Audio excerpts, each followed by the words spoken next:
किसी ने बड़ी अच्छी बात कही है कि अगर कोई आपके घर खाली बर्तन लेकर आया हो तो ऐसा नहीं कि वो कुछ मांगने आया है, ऐसा भी हो सकता है कि वो कुछ देकर आया हो।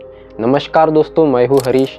एक छोटी सी कहानी सुनाना चाहता हूँ जो आपको आपके जीवन की बहुत बड़ी परिभाषा सिखाएंगी, बहुत बड़ा आपके जीवन में पाठ सिखाएंगी। चलिए बढ़ते हैं कहानी की तरफ। एक बहुत बड़ा व्यापारी होता है, रेगिस्तानी इलाके में रहता है। अब उसको ऊँट की ज़रूरत थी तो वो एक मार्केट जाता है और वहाँ पर एक ऊँट को देखता है। उसे ऊँट बहुत पसंद आता है और उस व्यापारी को वो ऊँट जिस कीमत में चाहिए था उसी कीमत में उसे वो ऊँट मिल जाता है। अब वो बहुत खुश होता है और उस ऊँट को लेकर अपने घर पर आ जाता है। अब उसके घर एक नौकर होता है जो बरसों से इसके तरफ ही गुलामी कर रहा था, क्योंकि इस व्यापारी का स्वभाव बहुत अच्छा था और उसे वो बहुत पसंद करता था और इसीलिए वो नौकर उसके घर सदियों से रह रहा था। अब ऐसे में वो नौकर नए ऊँट को देखकर बहुत प्रसन्न होता है, बहुत खुश होता है और ऊँट के पास जाता है और उसकी काठी उठाता है। और जब वो नौकर उस काठी को नीचे रखता है और जैसे ही ऊँट की तरफ देखता है तो उसे एक मखमली पिशवी मिलती है। अब उस पिशवी में उस नौकर को बहुत सारे हीरे मिलते हैं। उस हीरो को देखकर वो नौकर बहुत शॉक हो जाता है और बहुत खुश भी हो जाता है और दौड़कर मालिक के पास जाता है और मालिक से कहता है कि मालिक देखो, मुझे इस ऊँट के काठी के नीचे क्या मिला। बहुत सारे हीरे मिले, एक पिशवी में बहुत सारे हीरे है वो मुझे मिले। तब मालिक कहते हैं, वो व्यापारी कहता है लाओ मुझे दिखाओ। तो वो मालिक देखकर सच में शॉक होता है और कहता है कि मुझे दे दो, मैं ये उस व्यापारी को देने जाता हूँ, जिससे मैंने ऊँट लाया उसे दे देता हूँ। तब वो नौकर समझ जाता है उनके इसी स्वभाव से मैं इनके घर आया हूँ और नौकर की तरह रह रहा हूँ, नहीं तो मुझे कोई शौक नहीं किसी के घर नौकरी करने का, इसलिए इनके इसी स्वभाव की वजह से मैं यहाँ पर रहता हूँ। तो वो नौकर वो पिशवी उस व्यापारी के हाथ में दे देता है, उनके मालिक के हाथ में दे देता है और ऊँट लेकर उस व्यापारी के पास जाता है जहाँ से उसने व्यापारी ने ऊँट लिया था। अब वो व्यापारी उस ऊँट वाले को पूरे मार्केट में देखता है। अब बहुत देखने के बाद वो व्यापारी, ऊँट बेचने वाला व्यापारी, इस मालक को व्यापारी को मिल ही जाता है जिसने ऊँट खरीदा था।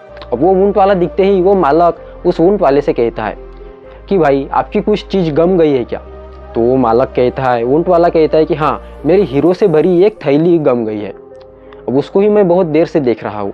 तो ये व्यापारी कहता है अब तुम्हारी चिंता दूर हो गई, क्योंकि वो पिशवी मेरे पास है, तुमने शायद इस ऊँट में रख दी होंगी और मुझे वो घर जाते ही दिख गई, मेरे नौकर को दिख गई और उसने मेरे पास दे दी और मैं दौड़कर तुम्हारे पास उसे देने आ गया। तो वो ऊँट बेचने वाला व्यापारी बहुत खुश होता है और उससे अपने स्व इच्छा से 2 हीरे देने की बात कहता है। तुम्हें इसमें से, इस पिशवी में से कोई भी शेप का, कोई भी आकार का अगर हीरा पसंद है तो 2 तुम उठा सकते हो तुम्हारे मन पसंद से। तो ये व्यापारी कहता है नहीं सर, मुझे इसकी ज़रूरत नहीं है, तो हीरे आप आपके पास ही रखिए। वो ऊँट वाला कहता है कि नहीं, तुम्हें तो लेना ही पड़ेगा। तब ये व्यापारी कहता है कि नहीं सर, मेरे पास तो पहले से ही 2 हीरे हैं, तो अब मेरी इच्छा नहीं है। तो ये व्यापारी, ऊँट बेचने वाला व्यापारी, उस पर बहुत गुस्सा होता है और कहता है कि कैसा ईमानदार आदमी है, मुझसे बता रहा कि मैंने 2 हीरे पहले ही निकाल दिए। तो वो व्यापारी, ऊँट बेचने वाला व्यापारी, अपने गुस्से को दबाता है और सोचता है कि इसने मुझे ईमानदारी से कहा कि मैंने 2 हीरे निकाले, तो गुस्सा करने का कोई मतलब ही नहीं।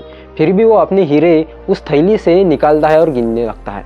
तो वो देखता है तो उसमें पूरे हीरे जैसे के तैसे थे। तो वो सोचता है कि इसने कौन से हीरे निकाले। तो वो उससे पूछता ही है कि भाई तुम्हारे पास 2 हीरे हैं तो तुमने इसमें से तो नहीं निकाले, क्योंकि ये पूरे हीरे जैसे के तैसे ही है। तो ये जो सभ्य पुरुष, सभ्य व्यापारी होता है वो कहता है कि मेरे पास 2 हीरे पहले से ही है, एक ईमानदारी और दूसरी मेरा आत्मसम्मान, और ये हीरे मैं हमेशा अपने पास ही रखता हूँ, ये किसी को नहीं देता।